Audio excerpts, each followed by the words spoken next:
एक बड़ी जानकारी से रूबरू करा दे, राजधानी शिमला से आ रही है, जहां पर नगर निगम चुनाव के लिए कांग्रेस ने पूरी कमर अपनी कस ली है। पूरी तरीके से कांग्रेस तैयार है। कांग्रेस ने 10 और वोट के लिए प्रत्याशी तय कर दिए। ताजा खबर, कांग्रेस ने 10 और वोट के लिए अपने प्रत्याशी घोषित कर दिए हैं। शिमला नगर निगम चुनाव को लेकर बात कर ली जाए, कांग्रेस की, बीजेपी की, सीपीआईएम सभी पूरे तरीके से तैयार। लेकिन कांग्रेस के खेमे से एक बड़ी जानकारी, प्रदीप ठाकुर शिमला से ब्यूरो फोन लाइन पर जुड़ चुके हैं। प्रदीप ठाकुर, कांग्रेस की तरफ से 10 और वोट के लिए प्रत्याशी घोषित कर दिए गए हैं, तो अब दिन प्रतिदिन जो दांवपेच है वो तीखे होते जा रहे हैं, चाहे बात कर ली जाए घोषणाओं को लेकर या फिर वार्ड के प्रत्याशियों को घोषित करने को लेकर।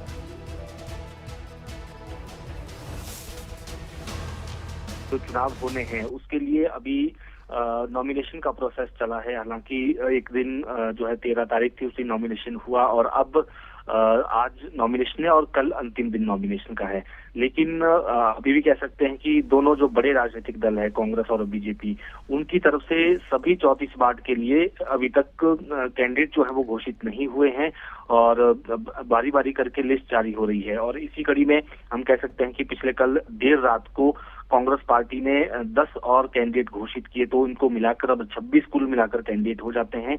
इसमें बरहाड़ी वार्ड से जितेंद्र चौधरी को कैंडिडेट बनाया गया है, कैथू वार्ड से कांता सोयल को जो कैंडिडेट है वो बनाया गया है। इसी तरह से मझियाट वार्ड है, यहाँ से अनीता शर्मा कैंडिडेट होंगी कांग्रेस पार्टी की, यहाँ से नगर निगम चुनाव के लिए। कच्ची घाटी से किरण शर्मा और फागली वार्ड से रूपचंद। इसी तरह से राम बाजार से सुषमा कुठियाला को टिकट दिया गया है। जाखू से अतुल गौतम को कैंडिडेट बनाया गया है। साथ ही संजौली चौक से ममता चंदेल को कैंडिडेट बनाया गया है, जबकि लोअर ढली से विशाखा मोदी और कंगना धार जो वार्ड है वहां से राम रतन वर्मा को कांग्रेस ने अपना प्रत्याशी बनाया है। तो ऐसे में कह सकते हैं कि जो बाकी बची लिस्ट है वो संभवतः आज आ जाएगी, क्योंकि कल नॉमिनेशन का अंतिम दिन है और आज और कल मिलाकर 2 ही दिन नॉमिनेशन के लिए बचते हैं। लेकिन कहीं ना कहीं माथापच्ची करनी पड़ रही है राजनीतिक दलों को, जो देखने में आ रहा है कि छोटा सा चुनाव है लेकिन फिर भी फूंक फूंक कर कदम रखा जा रहा है।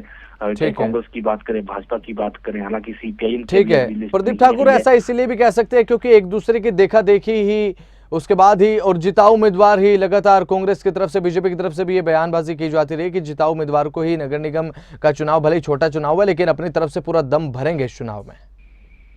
बिल्कुल, देखिए विधानसभा चुनाव के बाद ये पहला कोई चुनाव हो रहा है और ऐसे में प्रतिष्ठा सभी दलों की जो है दांव पर रहेगी।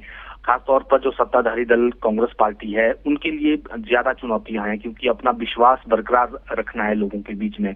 इसी तरह से जो बीजेपी है वो भी कोशिश करेगी कि एक बार इस नगर निगम पर फिर से काबिज हो, क्योंकि नगर निगम बीजेपी का ही यहाँ पर पहले था और जो लोकसभा चुनाव होने वाले हैं 2024 में, उससे पहले भी कई बार इस तरह के चुनाव एक मैसेज कन्वे करने का जरिया बनते हैं। तो ये तमाम चीजें रहेंगी, इसलिए बहुत सीरियसली इस चुनाव को लड़ा जा रहा है। एक एक सीट पर बारीकी से मूल्यांकन हो रहा है कि कौन उम्मीदवार बेस्ट उम्मीदवार साबित हो सकता है। तो इस हिसाब से कैलकुलेशन जो है सभी दलों की तरफ से की जा रही है और यही वजह है कि हम कह सकते हैं कि नॉमिनेशन का प्रोसेस शुरू हो चुका है, लेकिन सभी 34 वार्ड के लिए कैंडिडेट अभी तक तय नहीं हुए हैं और दोनों दलों की तरफ से कम वार्ड के लिए अभी तक कैंडिडेट तय हुए हैं। जी ठीक है प्रदीप ठाकुर, बहुत बहुत शुक्रिया हमारे साथ जुड़ने के लिए, तमाम महत्वपूर्ण जानकारी देने के लिए।